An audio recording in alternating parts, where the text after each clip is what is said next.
This is Pet Life Radio. Let's talk pets. Is your pet stressed out? Does your pet need annual vaccines? Which pet is best for a child? Would you know if your dog was in pain? Pet Life Radio presents The Pet Doctor, where you'll learn everything about keeping your pet healthy and happy. From pet care, pet meds and grooming, to pet food, pet insurance, and dental care, this is the place to find out everything there is to know about pet wellness. Whether you have a dog, cat, reptile, or rabbit, you'll find answers for your pets straight from the vets, because it's your pet. Health matters. Please welcome your Pet Doctor host, veterinary media consultant and veterinarian, Dr. Bernadine Cruz. You can't listen to the news or peruse the internet without hearing or reading about the various uses of medical marijuana, CBD oil, and hemp products. From Alaska to Maine to Florida, as of May 2018, 29 states and the District of Columbia allow the use of marijuana for medical purposes. 9 states and D.C. permit its recreational use. 17 have removed penalties for the use of CBD products for medicinal reasons, but not necessarily the use of medical marijuana. Pet owners, be aware all of these rules and regulations refer to people and not pets. And if all these products seem to treat a plethora of problems in people, supposedly without any of the side effects of traditional pharmaceutical products, why hasn't your veterinarian been discussing this topic with you? My guests are 2 distinguished colleagues who bridge the gap from hearsay to testimonials to scientific investigations of the beneficial effects of hemp products on pets. I'm thrilled to learn about these breakthroughs from Dr. Joe Wakshlag and Fred Metzger. We'll be right back with some really interesting new information. Stay tuned. Listeners, I'd love to introduce you to PetPlate.com. They deliver freshly cooked human-grade dog food right to your door. I've been feeding PetPlate to my pup for the last 2 weeks, and it's perfect for my picky pup, and perfect for me since I'm so busy. So if you want something super healthy, really tasty, and ready to serve, go to petplate.com/spot to get 30% off your first box. PetPlate.com. Let's Talk Pets on PetLifeRadio.com.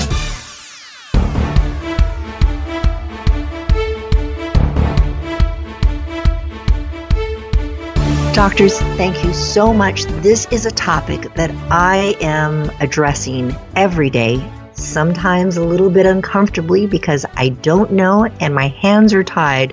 So Dr. Joe and Dr. Fred, thank you for being with us today and lifting this veil, or I should say this smoke fog, of what we're getting into with hemp products. Bernadine, this is Fred. Glad to be here, and I'm with you. I know exactly what you're going through. I'm in practice, and there's a lot of things that we're trying to nail down right now. Can we even use this product? Does it work? Are they all the same? So hopefully we can help you a little bit today, and we'll probably ask some questions ourselves. So that's my perspective anyway. Dr. Joe, you're the one who is probably one of the most critical steps in here, because my clients are coming to me and they say, oh, I'm using CBD for myself, trying to use it for my pets. How much? I don't have any scientific information, and you're bringing the science. First of all, tell us a little bit about the difference between marijuana and hemp. How are they like? How are they different? Sure, yeah. Right now, we know that everybody's using medical marijuana, and marijuana is really used for the properties of THC, which basically has these sort of, neuropathic type of effects at this, various receptors along the spinal cord and brain, and they actually can help mitigate pain. However, there are about 80 different cannabinoids that are in these hemp plants, and actually when you get away from the THC, some of the strains are very rich in something called cannabidiol or CBD. And CBD actually doesn't have sort of those, we'll call them side effects from a neurologic perspective. They don't get you high. Yeah, they don't get you high, and they have more of an anti-inflammatory property as well as some properties at helping what we'll call neuropathic pain, which is the transmission of the pain signal up the spinal cord.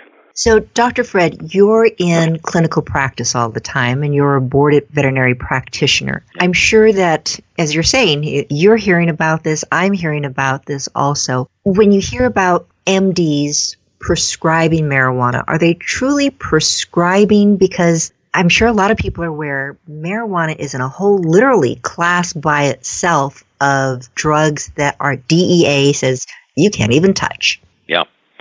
Well, so being in practice, I've been in practice 30 years, and we have a lot of difficult cases, and I'm trained in Western medicine. I was never trained in any, hemp oil or any of that stuff. I'm kind of a traditional vet, and I started really giving it some thoughts when I've, just the barrage of clients that are asking us, and I'm just saying I don't know much about it. And what's really nice, I was introduced to Dr. Wakshlag, and, Joe's a double board certified vet with a PhD, and, that made me go, And after I spoke with him, he's like, no, there's really something to this. And I guess the way I'm looking at it from my standpoint, of course, I don't want to recommend things that aren't tested, so I didn't. Well, the product that we're going to talk about today has been tested really more than any other.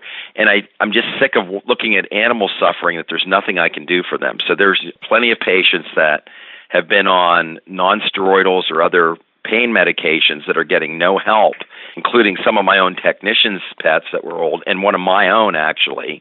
And it was really my own pet, my 14-year-old lab, where I'm like, I'm either going to, have to stop and euthanize her, or I'm going to try something different. And that's what was kind of the switch that flipped for me. Dr. Joe, are there states, I was kind of rolling off all these various states that you can have medicinal marijuana, you can have recreational marijuana. Are there any states, to your knowledge, that allow veterinarians to prescribe CBD, or how do we go about it? Because, yes, I want to give my clients the best information, but I don't know how.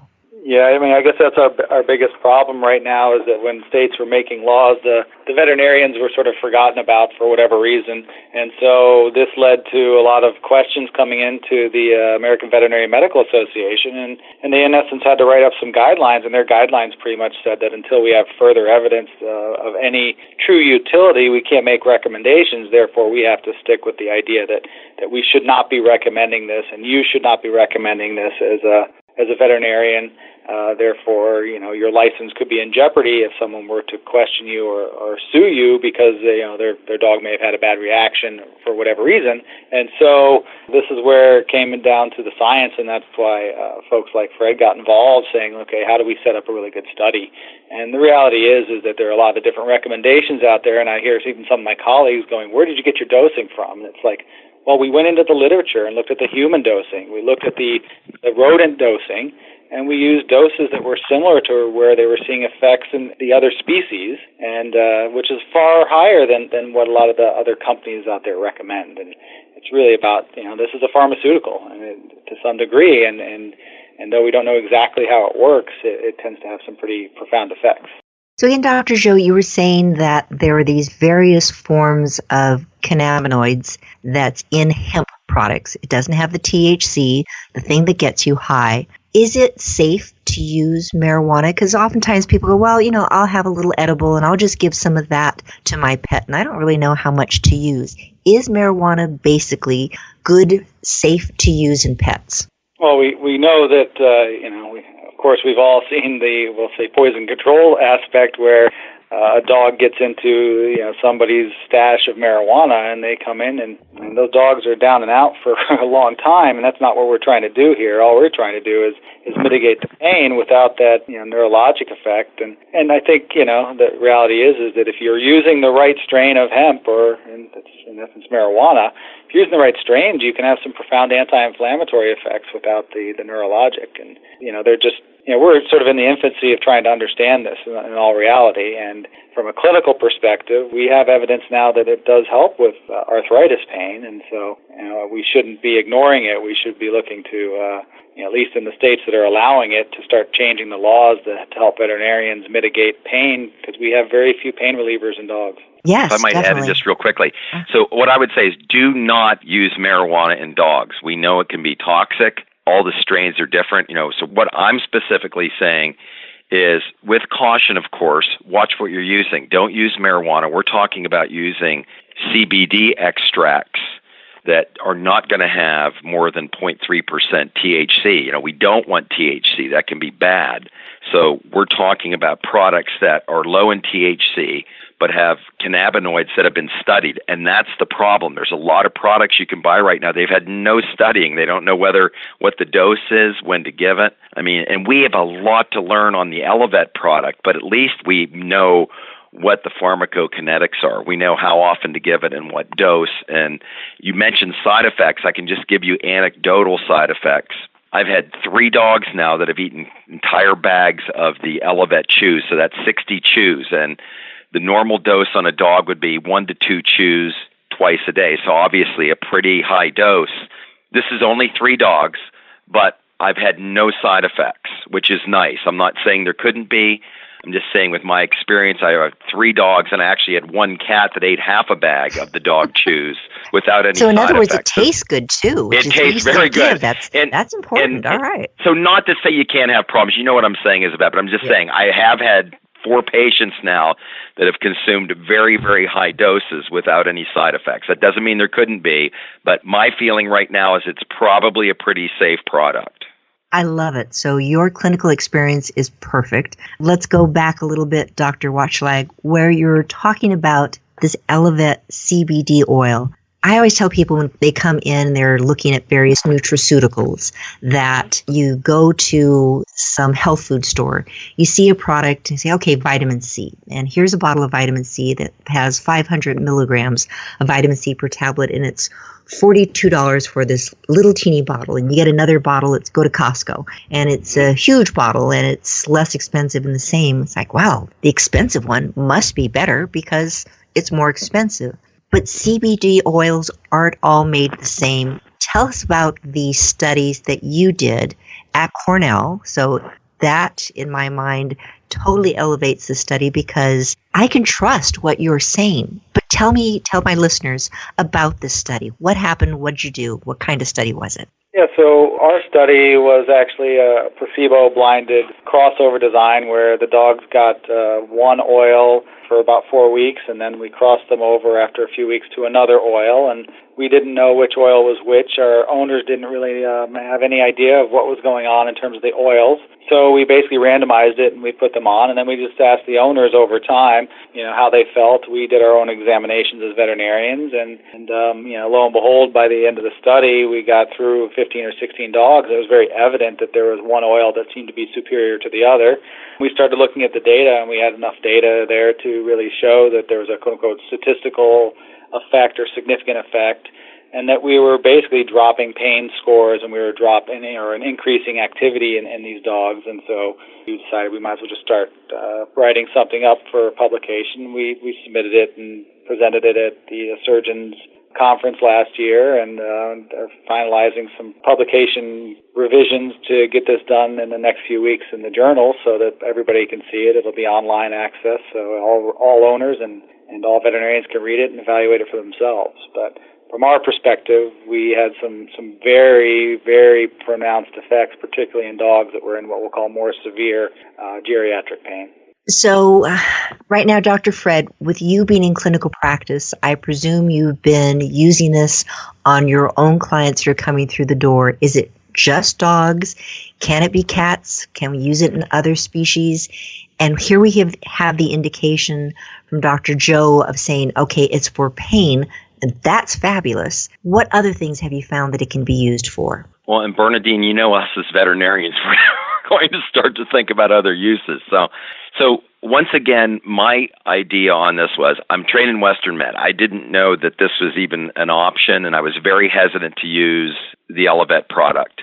I used it on my own dog. That's the first dog I ever used it on. And I probably have 150 patients on, 150 canine patients, mainly with mobility and osteoarthritis problems. That's the main reason we put them on.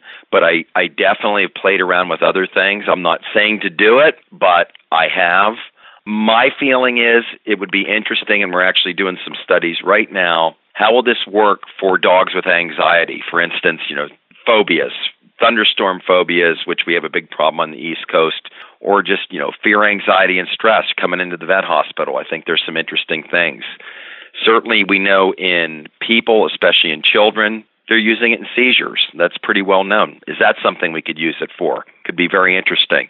And then certainly in the cat, that was a big thing for me. And there are some ongoing studies. Joe knows of some of them better than I do in cats, because I think there's some big uses in the cat. Cats have a lot of anxiety problems. Urine marking, that's a big problem, and there's certainly other ones. So my feeling is I think we will use this for a lot of conditions, but I'm also worried that you get on the internet and look up hemp or cannabinoids, and everybody's using it for everything. I mean, that's a problem, especially when it hasn't been studied. So I'm like you, Bernadine. I'm like Joe. I want the studies. I want to know what the dose is. Is it safe? We have to handle the legal issues too, clearly. I think that's going to take care of itself.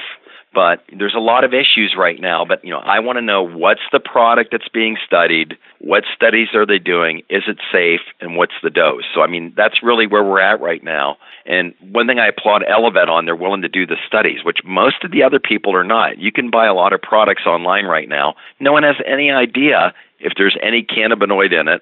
Some of the early studies are showing some of the other products there isn't any cannabinoid in it. So buyer beware, and that's why, I listen really to what Joe's doing.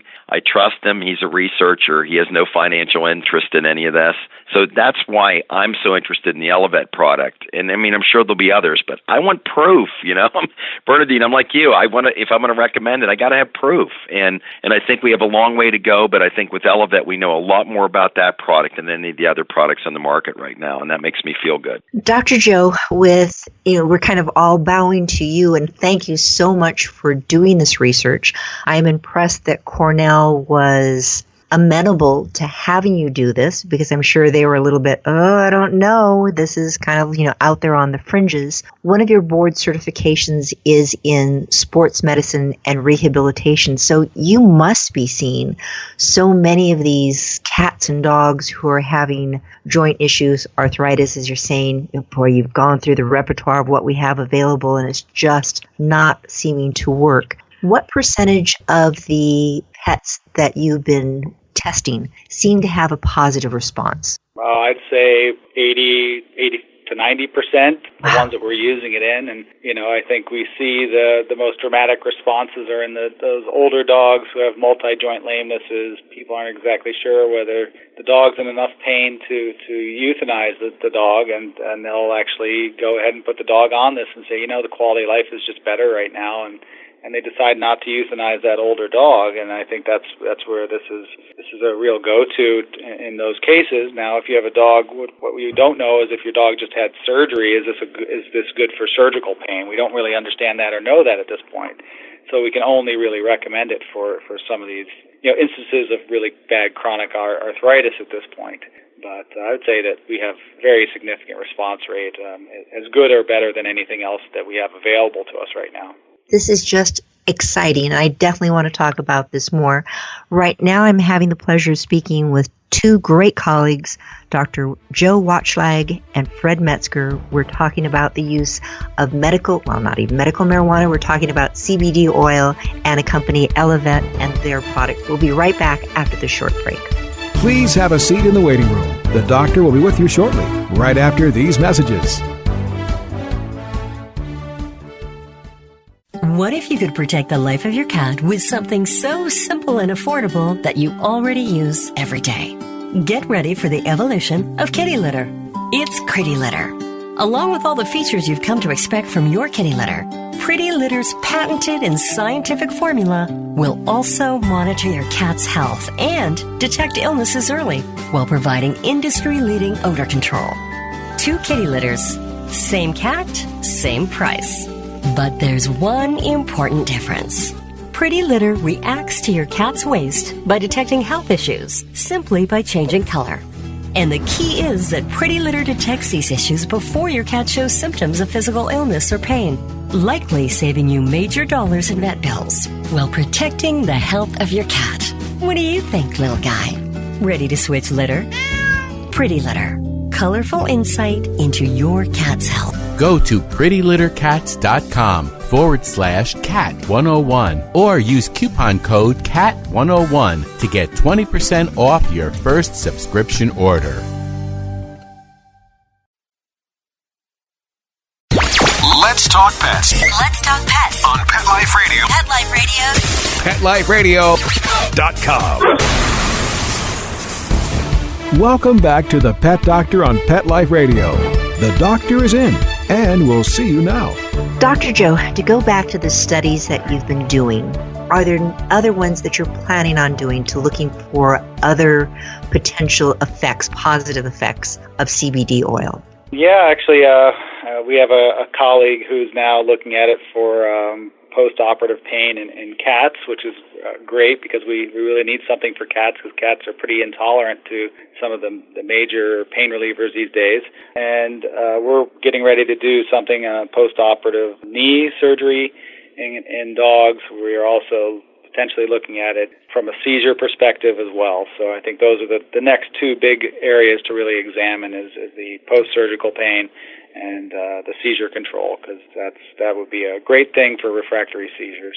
Dr. Fred, you being in clinical practice, veterinarians love using things that are off-label. It's like, okay, well, let's see if it works for this. We always will inform our clients this is not labeled for this use, but I think it may be of assistance. What have you been finding in your clinical practice? It's interesting because, we've been using this product on the worst cases. The dogs, you heard Joe say, and in my practice, my own dog, one of my technician's dogs, we were at the end, we're probably going to have to think about euthanizing because of pain. They're older patients. Nothing's working. Let's try it. Those are the first group of patients we tried Elevet on, and we got some pretty amazing results. And so I think now we're like, being veterinarians, that's what we do. What are some of the other patients, and why are we using it just on the really severe ones? I think because there's so many other products that are labeled that we can use. But it's been frustrating over the years, and I've been a vet for 30 years, when you see a lot of the products and a lot of the side effects, especially with the non-steroidals. And I just wanted something new to try. So I think as we go along, I think there's going to be a lot more uses for this product. I hope there is. My initial studies on the cat, and remember, I'm not at a university, I'm just using it, telling people, tell me what you see. If you're seeing any side effects, let us know. Luckily, I haven't seen any side effects, but I have 3 cats on this product right now, one for urine spraying. So, it's going to be interesting to see what happens. I think there's going to be a lot of uses. I think there'll be too many recommendations as well, and it all goes back to the studies. My personal opinion is I know it works for mobility in the dog. I think it's going to work in the cat. I think there's going to be some huge uses for neurologic disease, I hope, especially seizures. Seizures, they're using it in kids now with refractory seizures. I don't know why that wouldn't help in dogs and cats. That's certainly something that's being studied right now. So I'm hoping that's going to be a breakthrough. And then for me, the behavior problems. I think if this could be something that could help with behavior problems, Bernadine, it's very frustrating, especially in the cat, that have behavior problems, and maybe it's just feline lower urinary tract disease. We got nothing. We got nothing to use. So I think we'll learn a lot. And I think we'll also learn that a lot of the products are not what they claim to be. That's my biggest fear, that people are going to jump on the cannabinoid bandwagon, which I think is worth considering jumping on. But watch the products that you're using. They're not all the same. They're completely different. And one hemp plant that is grown in one area of the country is different than others. So there's going to be some great variability between the products. So that's why I'm so big on, I want to know what product is the one being studied. I want to know what's in it. So buyer beware and ask for the studies. I think that's very important. There are so few companies, as you're saying, like Elevet, that is doing the studies with people finding that, just testimonials. My Uncle Fred has, not talking about you, my Uncle Fred has cancer.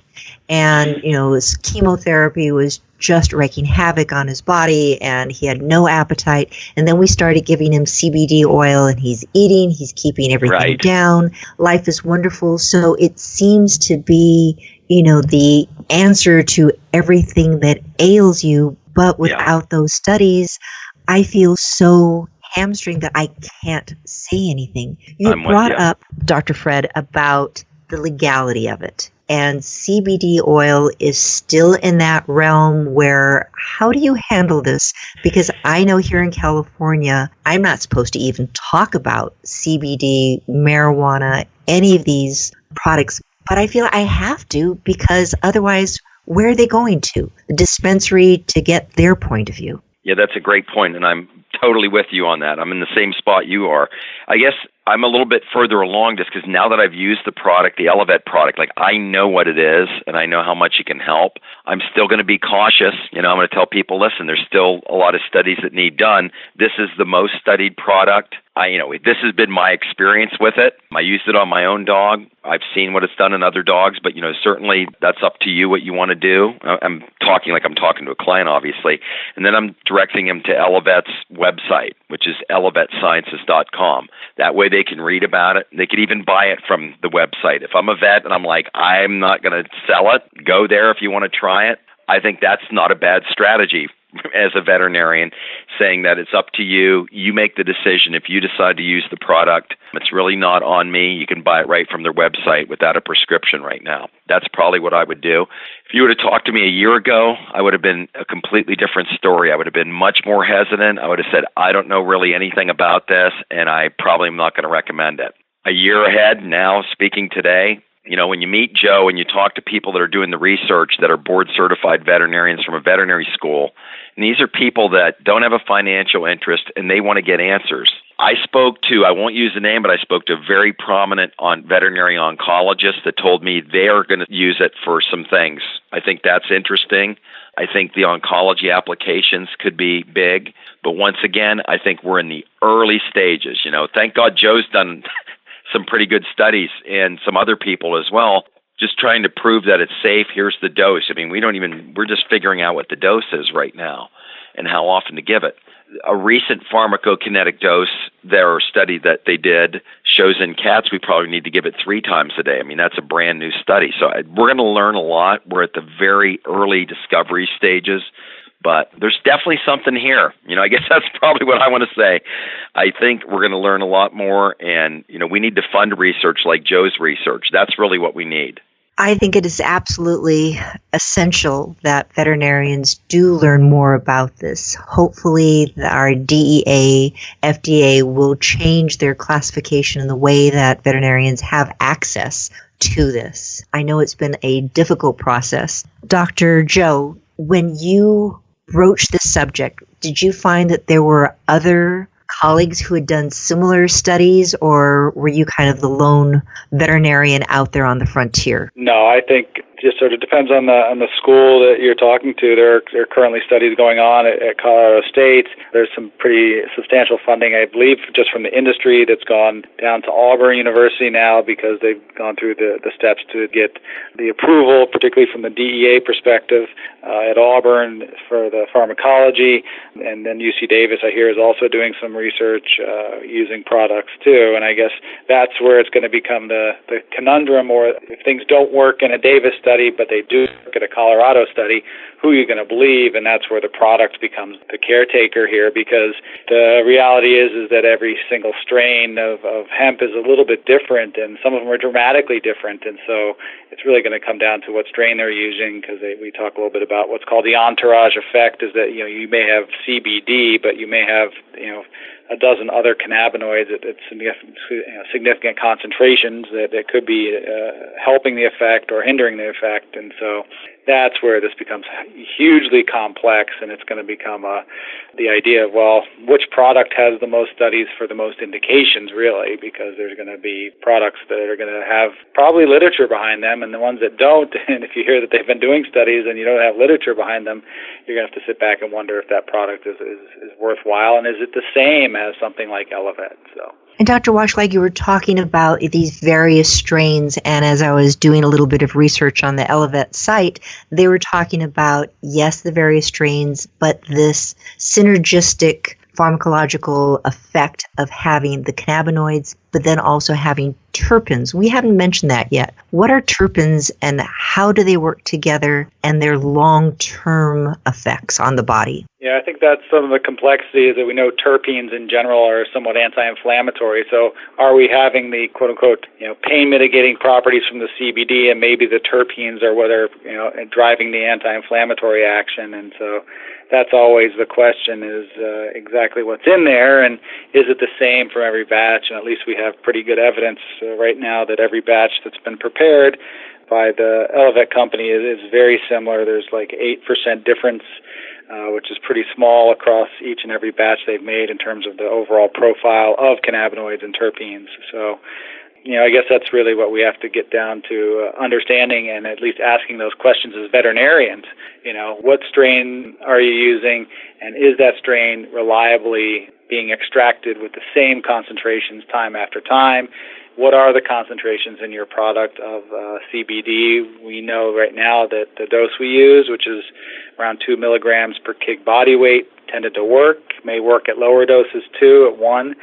So, it's really about sort of doing your due diligence as a veterinarian to actually look into the products that you are maybe not recommending now, but very likely will be recommending in the future. As Dr. Fred Metzger said, buyer beware. So just because you go to your dispensary and you find product X there on the shelf and the kid behind the counter says, oh yeah, this works really great on my dog, you really don't know what's in it and if it's going to help or if it could even be toxic. Yeah, very likely. Bernadine, I was going to say, to me, this is exactly like all the nutraceuticals, right? Yes. The chondroitin sulfates that, people go to the local store, they're completely different. And you have to make sure you're getting what you're supposed to get, and you have to know what's working, Glucosamine and chondroitin, there's 50 products out there, and they're all different. Some people have done no studies, I'm just like you. I want the studies. This is the most studied product right now. I'm hoping and I'm encouraging any company that wants to get in this, and a lot of companies are. They need to do the studies, and we need to make sure the product's the same, because my Lord, you can't prescribe product A and then in a year it's completely different, Maybe it's less expensive to grow, so they switch to a different product. I mean, it's very important that you know what you're buying, and also I want to make sure this is the product that's been studied. That I can't emphasize enough. Because a lot of people are just not going to do the studies, and they're going to piggyback off Joe's and other studies and say, CBD works. We have the lowest priced one. You got to be careful with what you're buying. Back to Dr. Joe, since I know that you are a member of the American College of Veterinary Nutrition and a diplomat of the American College of Veterinary Sports Medicine and Rehabilitation. It's been a while, but I was for a couple of years a veterinarian that did sled dog racing, one of the trail veterinarians, and wondering for sled dogs, agility dogs, luring dogs, all of these sports dogs that are out there. We know that horses are highly regulated with regard to what medications you can use. If you're a human, what sports enhancing medications you can and cannot use. How about dogs? Yeah, well, I think we've all heard about some of the hullabaloo last year's Iditarod with dogs testing positive for certain things, and the reality is that the idea of testing these dogs is probably of utmost importance to make sure people aren't doing untoward things. And when it comes to some of these other products, we talk about not using anti-inflammatories like non-steroidals, and the reality is fish oil is a non-steroidal, so we should not be using those things too. And then we come to products like cannabinoids. Those might mitigate inflammation and pain on the trail too. So what's to stop someone from doing it, particularly when they're not testing for things like this? So it's just sort of this Pandora's box that we probably should be looking into a little bit more when we talk about testing and what's appropriate and not appropriate on the trail. And just because it's natural doesn't mean it's not quote unquote pharmacologic, right? So there's just this huge disconnect from nutraceutical and pharmaceutical. Maybe we shouldn't have that gray area. Since we just have a few moments here to wrap up, Dr. Fred Metzger, you being in clinical practice, seeing these various cases, talking to your clients about Elevet, could you give us one of your most touching success stories? Yeah, I can talk personally from my older lab, but what I would probably do is rather tell a story about a dog that I saw. Actually, one of the first dogs I ever put on Elevet was an older dog that I have, taken care of for a long, long time. This is a dog that had chronic kidney disease that we were very afraid to use any of the non-steroidals on, of course. and we had used some of the other medications that we have available without much success. So I literally said to this client, who I know very well, hey, I don't know if this stuff works or not. I don't know that much about it, but it would be worth a try, because otherwise we're going to have to stop. And, anyone who's been in vet in practice, we have patients that are, like our own pets. They become our own pets. So this is a dog named Monty that I knew really well. And we tried it, and, it took really less than a week till this is a dog that was able to actually go upstairs again, which was pretty amazing. This is a dog that hadn't gone upstairs in several years. And this dog eventually died of hemangiosarcoma of the spleen, but the last couple months of life were just great for this dog again. And that's what made me really think about, what we're doing and what products that we have. And I think our mindset right now is to use it in the worst of the worst, and that's what we've done. But now I'm beginning to think we should be using this in other dogs, and I'm interested in the studies that Joe was talking about, on dogs that are getting cruciate ligament surgery, which we do in our practice, and we do it quite frequently. What about those dogs? Or, what about dogs with seizures or cats with urinary tract problems? And it just opens up a whole nother part of practice, and it makes me start to think out of the box again. And it really just gets me excited about pain management again, that we might have something new that hopefully will have less side effects. And it's something we need to learn about again. And being in practice that long, any of us that have been in practice, we're in practice because we love animals and we love to learn new things. So I look at this field of veterinary medicine in pain management, and I really do think the cannabinoids are going to turn it on its head. I always speak at North American and Western Vet Conference, and I noticed that the speakers, Don Booth, on cannabinoids, they needed 3 different rooms. There was so much interest in it. So I think this is the hottest thing in vet med. I think we definitely need to learn a lot more about it, but I think this is going to change more pets' lives than anything we've had in a real long time. Well, you've gotten me very excited about this, and I'm sure that my listeners are wanting to know more. Don't be frustrated if you go to your veterinarian and your veterinarian looks at you with this blank look of either I know nothing about it or I don't feel comfortable talking to you about it because maybe you're from DEA. There's a lot of concerns, but if you have an interest, you can go to the website, learn more about it, and bring it to your veterinarian's attention. I think we all need to learn. So doctors Fred Metzger and Joe Wakshlag, thank you so much for being with us today. I've learned a lot and do appreciate it. And if you want to learn more about ways that you can be the best possible veterinary client, please tune in again next week where you can learn more here on The Pet Doctor. Any questions, send me a line. You can also follow me on drcruiseandpets.com. That's Dr. Cruise, the letter N, Pets, or on Facebook, Dr. Cruise and Pets, or Twitter at Cruise and Pets. So have a great week. Tune back in next week. Take care. Bye-bye. Pets can be a wonderful addition to your life because they're a member of the family. Keeping them healthy and happy is important. Pet Life Radio presents The Pet Doctor with veterinary media consultant and veterinarian Dr. Bernadine Cruz. Whether you have a dog, cat, reptile, or rabbit, you'll find answers for your pets straight from the vets. The Pet Doctor, on demand every week, only on PetLifeRadio.com.